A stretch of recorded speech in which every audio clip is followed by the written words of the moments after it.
Hi అండి. నిన్న night అయితే యస్మి ఇన్‌స్టాగ్రామ్‌లో ఒక స్టోరీ పెట్టింది. ఆ స్టోరీ ఇప్పుడైతే తెగ వైరల్ అవుతుంది.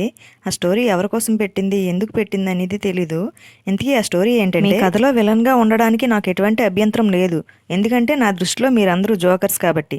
ప్రెజెంట్ అయితే యస్మి పెట్టిన స్టోరీ తెగ వైరల్ అవుతుంది. ఆ స్టోరీ ఎవరి కోసం పెట్టిందంటే గౌతమ్ కోసం అని నేను అనుకుంటున్నాను. ఎందుకంటే గౌతమ్ వల్ల యస్మి బిగ్ బాస్‌లో ఉన్నప్పుడు చాలా బ్యాడ్ అయిపోయిందనే చెప్పాలి. అలాగే గౌతమ్ కూడా యస్మిని రాధిక అక్క అని ప్రూవ్ చేయడానికి చాలానే ట్రై చేశాడు. అలాగే యస్మి కూడా నిఖిల్ జల్స్ ఫీల్ అవ్వడం కోసం గౌతమ్ ఫీలింగ్స్తో ఆడుకుందనే చెప్పాలి. దానివల్ల యస్మి చాలానే బ్యాడ్ అయిపోయిందనే చెప్పాలి. అంటే ఈ స్టోరీ గౌతమ్ కోసం పెట్టిందనే చెప్పాలా, లేక రీసెంట్గా అయితే యస్మి శ్రీముఖి షోకి వెళ్ళింది. అక్కడ మీకు ఇష్టం లేని వారికి రెడ్ వాటర్ పోయమంటే యస్మి నిఖిల్కి పోసింది. దానివల్ల యస్మిని చాలానే ట్రోల్ చేస్తున్నారు. అప్పుడేమో తనంటే నాకు ఇష్టం, తనే నా డ్రీమ్ బాయ్ అని చెప్పింది. ఇప్పుడేమో ఇష్టం లేదని. అలాగే రీసెంట్గా అయితే నిఖిల్ పృథ్వీ కూడా ఇవన్నీ మేము అసలు పట్టించుకోము అంటూ స్టోరీ పెట్టారు.